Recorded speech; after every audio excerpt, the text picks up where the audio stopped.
장애부터 시작하도록 하겠습니다. 141페이지예요. 자, 장애는 뒷부분에 제가 연습 문제들을 만들어 놨어요. 근데 일단 크게 4가지 유형으로 우리가 출제 요소로 좀 나눠볼게요. 먼저 기본 중복 장애 계산하는 거. 장애를 그냥 20% 연구장애 하나 남았다 이러면 재미가 없으니까 출제자가 장애를 뭐 2개, 3개 이런 식으로 주는 거겠죠. 다만 뭐 연구장애를 줄 수도 있고요. 뭐 연구 한시 뭐 이렇게 줄 수도 있고, 그래서 우리가 자유자재로 풀 수 있어야 되겠고요. 그 다음 기왕증 있는 중복장애율. 그러면 이 기왕증 부분이 장애의 확대에 영향을 미쳤다라고 하는 거니까 장애율을 산정할 때 기왕증을 반영을 해야 되겠죠. 왜 기왕증 산게 하라라고 했으니까요. 손배금 참작 요소에서. 그럼 또 이 부분에서 장애율은 산정이 되는데 중요한 건 다른 치료비라든지 다른 뭐 어떤 그 장애율이 안 들어가는 다른 그 일실수입 항목이라든지 이런데 이 기왕증을 또 상계를 해야 되는지 말아야 되는지에 대한 또 문제가 있을 수가 있어요. 대표적으로 치료비 같은 거. 그런 부분들이 이제 고민을 해야 될 부분들이 있는데 이제 연습 문제 할 때 우리가 뒤에 가서 살펴보도록 할게요. 자, 그 다음 기왕장애가 있는데요. 이 기왕장애는 장애율은 사고 이전에 노동 능력이 일부가 아예 상실이 된 거죠. 기왕증은 기왕에 그냥 증상이 있었던 것 뿐인 거고, 장애는 아예 노동 능력이 상실된 거예요. 예를 들면 뭐 절단 이런 것처럼. 그래서 증상이냐 장애냐 요건 좀 틀린 구분이에요. 자, 그럼 기존의 장애가 사고 이전부터 아예 노동 능력이 일부가 상실이 되어 있던 사람이 이번 사고로 다른 부위를 다치면 그 다른 부위 장애를 지급해야 되는데 그때 어떻게 지급을 해야 되냐? 다 대법원 판례 갖고 우리가 공부를 하는 건데요. 여기에서 예정은 기존 장애와 신규 장애 부위가 틀린 걸 일단 가정을 하는 거죠. 자, 그 다음 마지막 건 비교적 최근의 대법원 판례죠. 예정된 장애율이라고 판결에서 의료과실에서 표현을 했는데 뭐 결론은 이 예정된 장애율은 기왕의 장애율과 다를 바가 없기 때문에 마지막에 예정된 장애율을 빼면 된다라고 얘기를 했었는데요. 이건 다시 또 그 세부 내역을 분석을 해보게 되면 동일 부위에 장애가 더 가중이 되거나 기왕증이 남게 되면 뭐 어떻게 적용을 하는지에 관한 내용이기도 해요. 그래서 다른 부위, 동부위가 다 해결이 이 2가지 판례로 해결이 된다라고 생각하시면 되겠죠. 그럼 이제 어떤 해는 뭐 3번째 거를 내고 어떤 해는 뭐 4번째 거를 좀 계산하는데 내고 뭐 이렇게 되는 거니까 여러분들이 빠르게 이번에는 뭘 냈는지를 잘 체크할 수 있어야 되겠죠. 뒤에 가서 연습 문제 할 때 해보도록 할게요. 자, 그 다음 이자공제에 관한 문제도 있죠. 자, 일단 이자공제는 우리가 호프만 계수를 쓰는데 뭐 호프만과 라이프니츠 뭐 이런 것들을 또 비교 약수라는 문제가 있을 수도 있어요. 그러니까 이제 어떻게 하셔야 되냐면 또 앞에 가서 열심히 그 손배금 부분을 복습을 하실 때 여기 해당 내용이 있다면 공부를 하시고 옆에다가 뭐 페이지 번호를 써놓는다든지 이런 것들이 이제 집에 가서 꼭 해보시면 좋겠고, 단점 부분이 이제 문제가 되겠죠. 초과배상의 단점이 있는데요.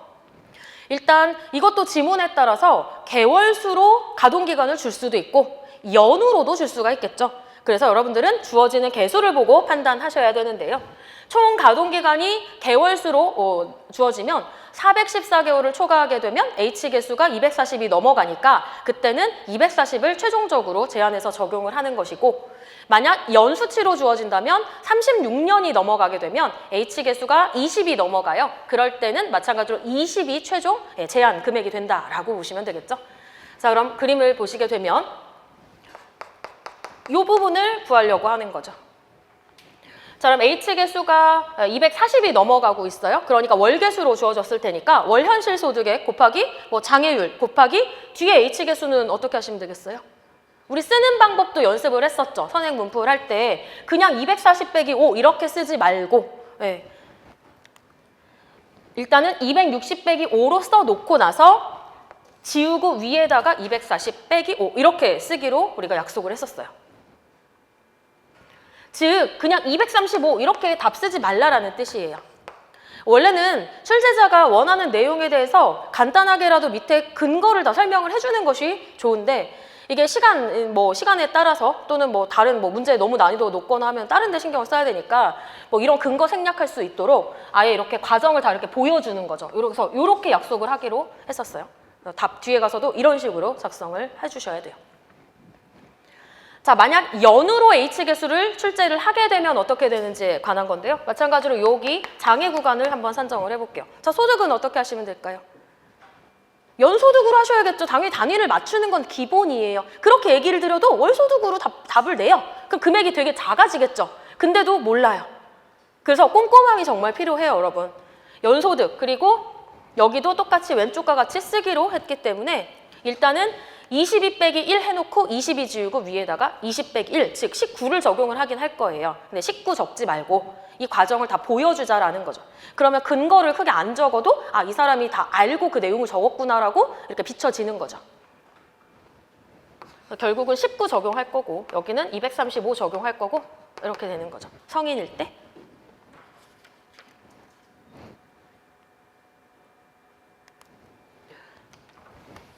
자, 그다음 이번에는 총 가동기간에 순이익을 얻을 수 없는 기간이 포함되어 있을 경우 순이익을 얻을 수 없는 기간은 미성년자가 성년에 이르는 구간이나 그다음 뭐 지금 논란이 있지만 군복무 가능 기간이 포함되어 있을 때 어떻게 하는 것이냐. 이 법원 판례에서는 이 전체 그냥 가동기간의 H계수에서 순이익을 얻을 수 없는 기간의 H계수를 그대로 뺀 수치가 240만 넘지 않으면 무방하다라고 했기 때문에 요산식이 있을 수가 있는 거고요. 그렇다면 그림을 보시게 되면 여자라고 했었고 그럼 가동개시는 19세인 거니까 14세부터 19세는 어차피 가동이 개시가 되지 않으니까 산정에 포함될 수가 없고요. 그럼 가동 개시부터 가동 만료인 빗금친 구간에 해당하는 H계수를 우리가 표시를 해보고자 한다면 어떻게 표시하면 되겠어요, 이것도? 그냥 286에서 53을 뺀 게 240만 넘지 않으면 된다라고 했기 때문에 요거 234 그대로 수용이 가능하죠.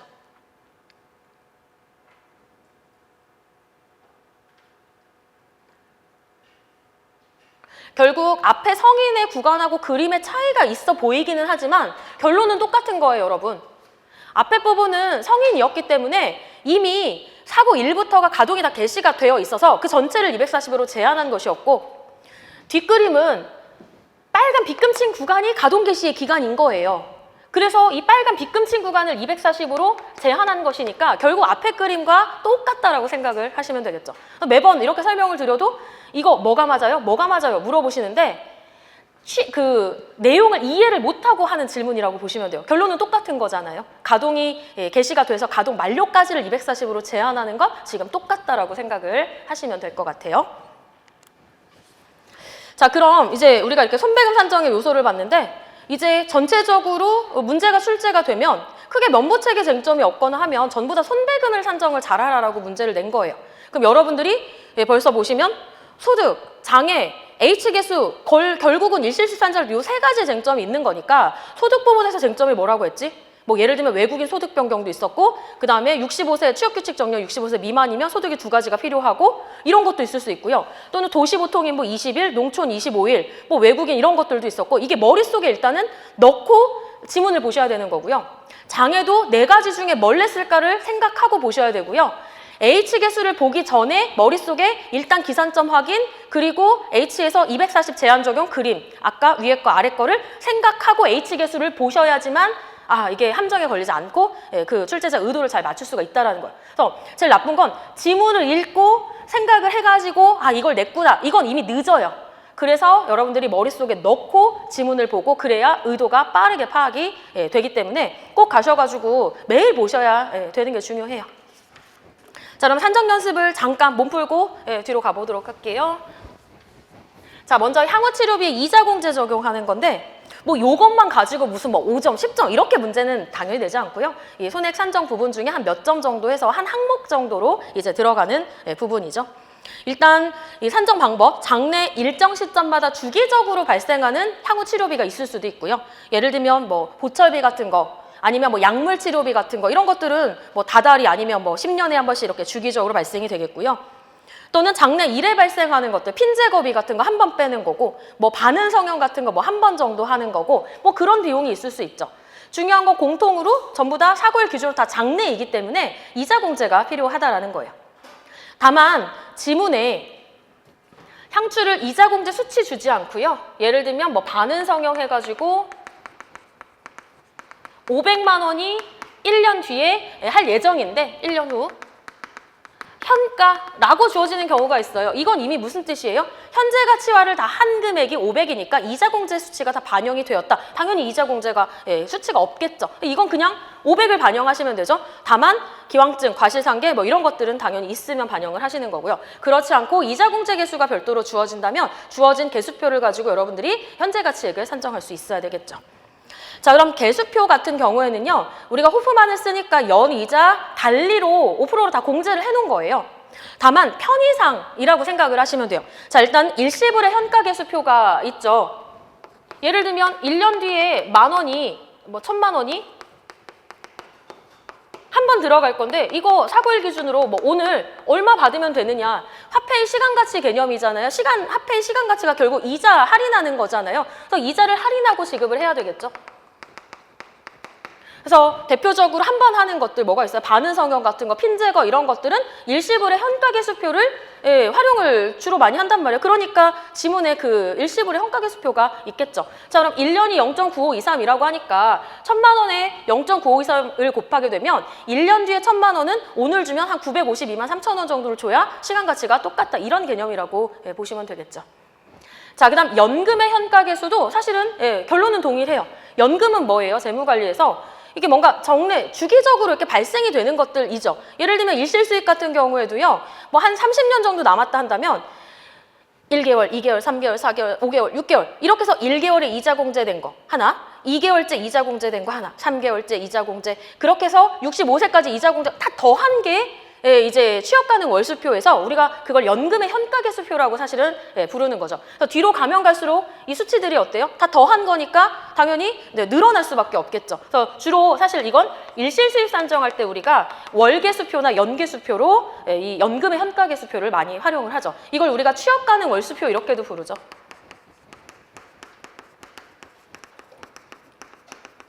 또는 아까 연으로도 한다라고 했으니까 연수표도 있을 수 있겠죠.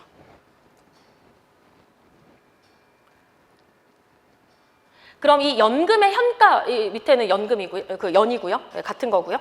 자, 그 다음에 이 연금의 현가계수나 결국 일시불의 현가계수나 똑같이 연이자 달리 5%로 계산을 한 건데 이거 그냥 한번 일시불이냐, 주기적으로 이렇게 발생된 거 더하냐 이 차이인 것뿐인 거지 결국은 금액은 같게 나올 거라고 얘기를 드렸죠.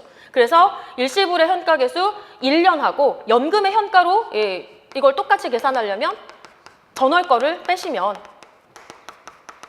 이거랑 똑같이 나온다라고 얘기를 우리가 기본 이론 시간에도 배웠고 선행 문풀할 때도 배웠었죠. 그럼 요거 활용해가지고 그 밑에 문제를 우리가 한번 풀어보도록 할게요. 이런 거는 뭐 외우고 이런 게 아니라 연습 문제로 바로 적용을 해보면 그게 더 쉽죠. 자, 1번 휠체어 1회 교체비가 50만 원 정도가 예상이 되는데요. 수명이 중요하죠. 내구년 아니면 5년 정도예요. 그러니까 5년 만에 이제 교체가 필요하고요. 자, 다음 조건이 달려 있어요. 사고일에 처음 지출하는 것으로 보고 이를 포함해가지고 총 2번 이렇게 필요하다. 그럼 어쨌든 총 2번 교체를 할 건데 초회 비용은 사고일에 1번, 그리고 한 번은 그 장래 이렇게 결정을 하면 되겠죠. 그래서 현재 가치액은 결국 50만 원 곱하기 사고일이니까 현재 가치화를 할 필요가 없어요. 왜? 사고일 기준으로 다 이게 일반적으로 쓰니까요.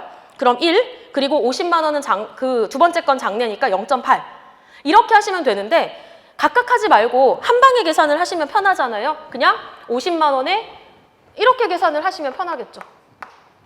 원래는 각각 이렇게 계산을 해가지고 50만 원 더하기 40만 원 해가지고 90만 원이 되고 이렇게 되는 건데 이렇게 한 방에 하시면 되잖아요. 정리해가지고. 여기서 중요한 건 같은 복습을 하더라도 어디 자리가 중요하냐면 1이 왜 1인지가 중요한 거죠. 사고일에 처음 지출했다라고 보고 초회 비용. 그 조건에 따라서 1이 된 거죠. 사고일은 현재 가치화를 할 필요가 없잖아요. 자, 두 번째 휠체어 1회 교체 비용이 50만 원 똑같고요. 초회 비용은 지급됐고요. 그 다음 기대여명은 이제 우리가 다 기본 이론을 통해 기대여명이 뭔지 이런 것들은 다 배웠고 7년이 남았다라고 하는 거니까 3년째, 6년째, 그 다음에 9년째 이렇게 해야 되니까 총 2번만 향후에 교체가 필요하겠죠. 그럼 전부 다 이자 공제 수치에서 표에서 위에서 찾아서 쓰시기만 하면 되겠죠. 3년째 일시불의 현가계수. 3년 지나서 한 번만 하는 거니까요. 그리고 6년째 0.7692 찾아서 쓰시는 거죠. 근데 이걸 사실 연금의 현가로도 할 수는 있어요. 근데 더 복잡해진다라는 거예요. 왜냐면 3년을 하시려면 36개월의 H계수, 35개월의 H계수를 해야지 되고 또 그 뒤에 보시면 또 6년째는 60개월에서 59개월을 해가지고 또 해야 되니까 계산이 번거로워지는 거예요. 그래서 편의상 그냥 바로 일시불의 현가계수 경과연수표를 바로 활용하면 되는 거죠. 결론은 똑같이 나오는 거예요. 그래서 다 감안해가지고 그냥 용이한 계수표가 바로 주어질 거예요. 여러분들 그거 찾기만 하시면 된다라는 거죠. 자, 세 번째 성형 비용인데요. 예상 비용이 500만 원이고요. 사고일로부터 1년 후에 시행하니까 공제해야 되고요. 자, 그럼 이제 이런 건 사실 출제할 때 그냥 경과연수로도 줄 수 있고 월계수로도 줄 수 있어요. 그냥 한 번만 딱 하는 거니까 쉽잖아요. 그럼 연수표로 하시게 되면 일시불의 현가계수니까 1년 후 아까 0.9523이었고요. 그 다음에 만약 연금의 현가계수로 12월, 11개월 주어지면 12개월에서 11개월 전월 거를 빼시게 되면 금액은 똑같이 나온다라고 보시면 되죠. 그래서 요건 출제자의 마음이겠죠. 뒤에 가면은 요거 반영된 문제들이 다 있어요. 자, 네 번째, 약물 치료비가 필요한데요. 주 1회씩 한대요. 그리고 50만 원씩 필요해요. 그리고 향후 3년간 매주 필요하대요. 자, 요건 어떻게 할까요? 1년 후 52주.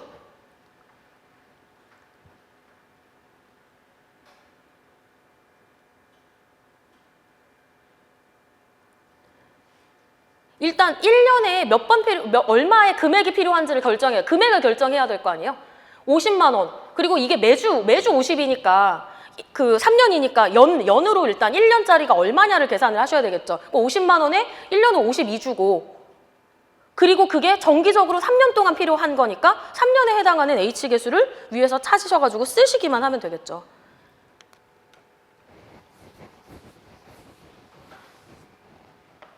자, 이건 취업 가능 연으로 지금 나와 있으니까 연금의 현가계수가 편해요. 왜냐면 주기적으로 계속 발생되는 거거든요.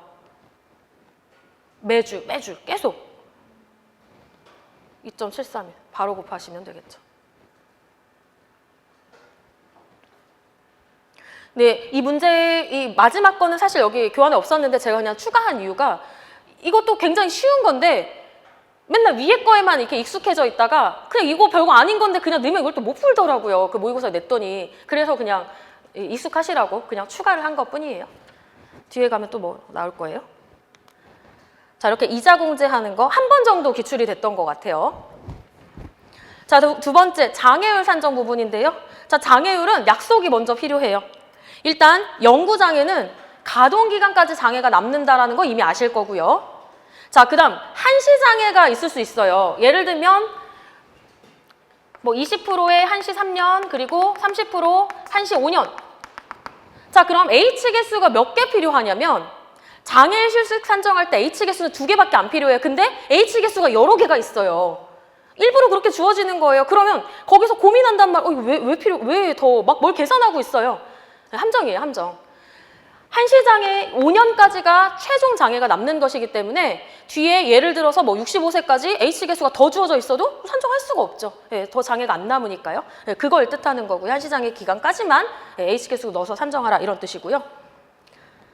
자, 그 다음 장애를 중복장애를 구할 때는 일단 최종 몇 개의 장애가 나와야 될지를 먼저 생각을 해놓고 H계수를 보고 계산에 들어가는 거죠.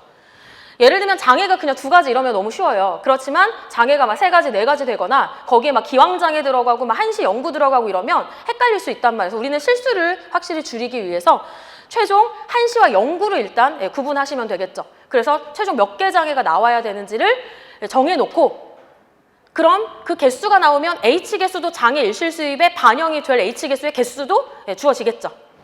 자, 그러면 거기 답은 다 달아놨어요. 쉬운 거니까.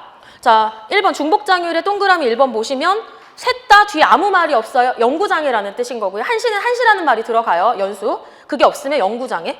그러면 셋 다 연구니까 65세까지 풀로 1개, 최종 1개, H계수 장애 1개 반영이 되면 되겠고요.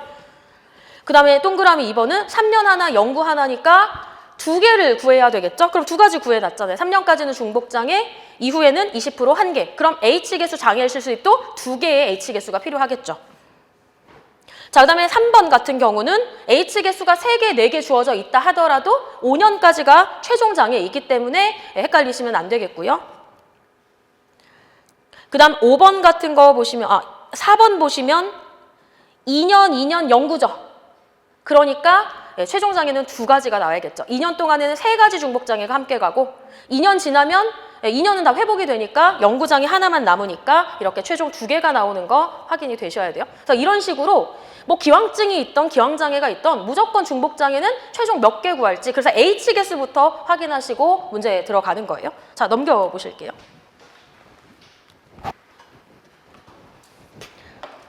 자, 기왕증 있는 중복장애율인데 기왕증은 사고와 관련이 없는 거니까 가해자하고 피해자하고 손해의 공평한 분담을 위해 가해자가 물어줘야 될 필요가 없는 부분이죠. 그래서 사고와 관련이 되어 있지 않은 기왕증은 가해자가 빼고 주는 개념이다 라고 생각을 하시면 되겠죠. 빼고 주는 거다.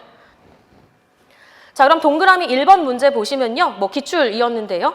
일단 뭐 기왕증 이런 거 확인하시기 전에 영구냐 한시냐를 구분을 해야 돼요. 자, 그럼 셋 다 뭐예요? 영구예요. 그러니까 최종 장애 1개고 장애 실습 1개만 구하시면 되는 거죠. 그래 놓고 척추해 봤더니 기왕증이 50%가 이렇게 있어요. 이럴 때는 기왕증부터 먼저 참작을 해놓고 나머지 중복장애 요게 순서였었죠. 자, 이런 방법으로 하시는 거죠. 뭐 2번도 기출도 마찬가지고요. 자, 그럼 3번 기출 가볍게 해보도록 할게요. 빠르게. 순서를 꼭 지켜서 일단 몇 개 구할지부터 생각해 보시고.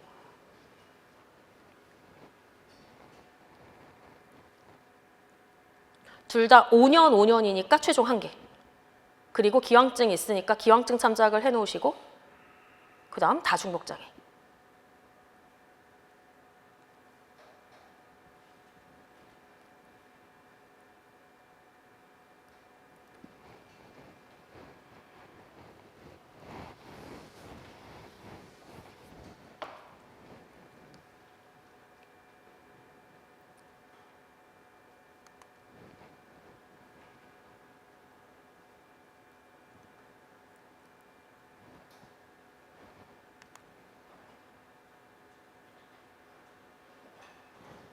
(28%랑) (10% 중복장애 하시면 되는 거잖아요. 네, 이렇게 답을 쓰는 거예요. 답안지에다가 실제 이런 식으로 반영을 하는 거죠. 과정을 다 보여주는 거예요. 산출 과정을 쓰라 이런 말이 없어도 다 과정을 써줘야 돼요. 왜냐하면 내가 산수를 틀릴 수가 있어요. 그래서 최종 뭐 몇 프로 이렇게 쓰면 그거 틀리면 그게 0점이에요. 다만 과정을 충분히 쓰고 틀리면 이 사람이 아는데 산수가 틀리기 때문에 많이 반영이 돼요. 그래서 꼭 과정은 이렇게 다 써주시는 거예요. 그럼 각각 기왕증을 빼는 거니까 28%, 10% 이게 이제 사고와 관련 있는 장애율이 되고요.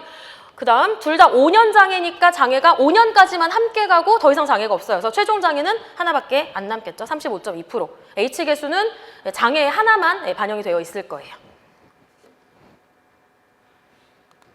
자, 마지막 문제예요.